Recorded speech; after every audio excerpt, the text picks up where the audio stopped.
Hercules is the son of the mortal woman Alcmene and her husband Amphitryon, born after Alcmene's affair with the king of the gods, Zeus. Zeus's wife, Hera, out of jealousy, tricked Alcmene into exposing the infant Hercules, whom she then nursed out of pity. It was through this divine milk that Hercules gained extraordinary strength. Initially named Alcides by his family, he was later known as Heracles to appease Hera. Heracles and his mortal twin, Iphicles, strangled the serpent sent by Hera when they were still in the cradle, thus saving many lives. The seer Tiresias prophesied an unusual future for Heracles, stating that he would destroy numerous monsters. Heracles married Megara, the eldest daughter of the king of Tiryns, Eurystheus. However, during a madness induced by Hera, Heracles killed Megara and their children. After regaining his sanity, Heracles felt deep remorse for his actions and was purified by King Eurystheus. The Oracle of Delphi advised Heracles to go to Tiryns and serve his cousin, King Eurystheus, for 10 years. Although he despised serving a man he considered inferior to himself, Heracles was also fearful of defying Zeus. Ultimately, Heracles submitted himself to the command of Eurystheus. The first task of killing the Nemean Lion was one of the most challenging tasks. Heracles wandered around the region until he came to the town of Cleone. There, he met a boy who told him that if Heracles killed the Nemean Lion and returned within 30 days, the town would sacrifice a lion to Zeus. However, if he did not return within 30 days or died, the boy himself would be sacrificed to Zeus. According to another version, he encountered a shepherd named Melorcus who had lost his son to the lion. Melorcus told him that if he returned within 30 days, he would sacrifice a ram to Zeus. But if he did not return within 30 days, he would sacrifice Heracles to him as a funerary offering. While searching for the lion, Heracles prepared some arrows to use against it, but he did not know that its golden fur was impenetrable. When he found the lion and shot it with his bow, the arrow harmlessly bounced off the creature's hip, revealing the protective quality of the fur. After a while, Heracles managed to drive the lion back to its cave, which had 2 entrances. He blocked one of them and entered through the other. In the dark and confined space, Heracles stunned the beast with his club and used his immense strength to strangle it to death. During the fight, the lion bit off one of Heracles' fingers. After killing the lion, Heracles tried to skin it with a knife from his belt but was unsuccessful. He then attempted to sharpen the knife with a stone. Finally, Athena, noticing his predicament, told Heracles to use one of the lion's own claws to skin it. Some say that Heracles' armor was actually the hide of the Cithaeron lion. On the 30th day, when he returned carrying the lion's carcass on his shoulders, King Eurystheus was astonished and terrified. Eurystheus banned him from entering the city again. From that moment on, Heracles would display the fruits of his labors outside the city gates. Eurystheus then decided to relay the tasks to Heracles through a herald rather than in person. Eurystheus even had a large bronze jar made where he could hide from Heracles if needed. He warned Heracles that the tasks would become increasingly difficult.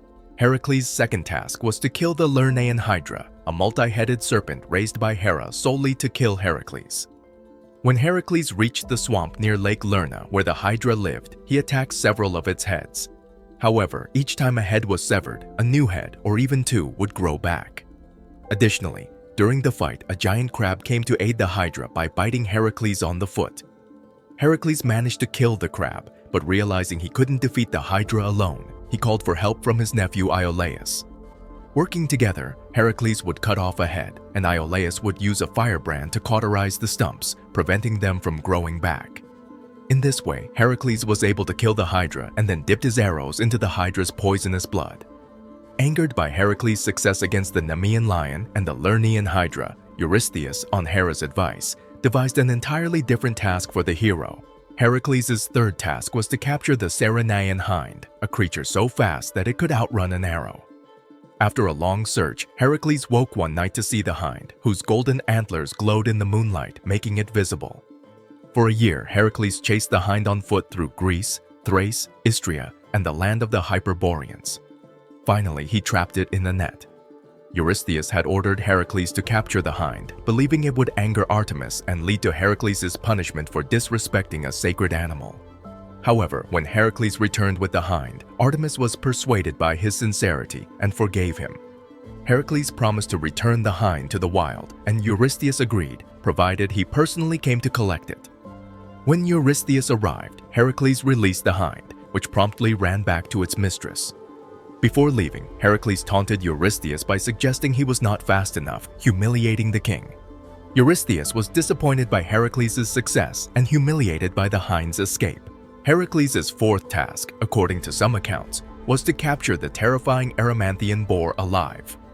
As Heracles journeyed to Mount Erymanthus where the boar lived, he visited the gentle and hospitable centaur Pholus, an old friend. Heracles asked for food and wine, and Pholus, who only had a jar of wine given to him by Dionysus for all the centaurs in Erymanthus, opened it. The scent attracted other centaurs, who became intoxicated. Not understanding that the wine needed to be diluted, they attacked Heracles, who shot them with his poisoned arrows, killing many. The centaurs retreated to the cave of Chiron, their leader, where Heracles continued to shoot them.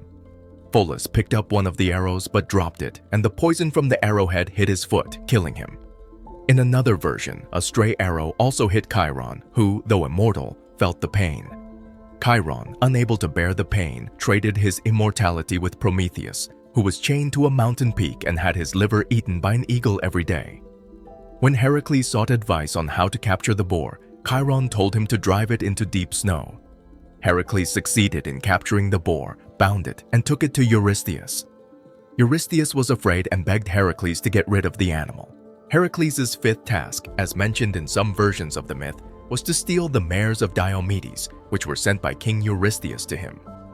These mares were wild and fed on the flesh of innocent guests or strangers who came to the island. Some versions even say that the mares breathed fire when they exhaled. These terrifying mares, known as the Thracian mares, were kept tethered to an iron manger in the now extinct city of Treata, secured with bronze chains. To assist him in capturing the horses, Heracles brought along several volunteers. After defeating Diomedes and his mares, Heracles broke the chains binding the horses and drove them into the sea. Not realizing that the mares ate humans and were uncontrollable, Heracles left them under the care of his beloved friend Abderus as he went off to fight Diomedes. Upon his return, Heracles discovered that most of the mares had been eaten by the mares. In retaliation, Heracles fed Diomedes to his own mares and then founded the city of Abdera next to the boy's grave.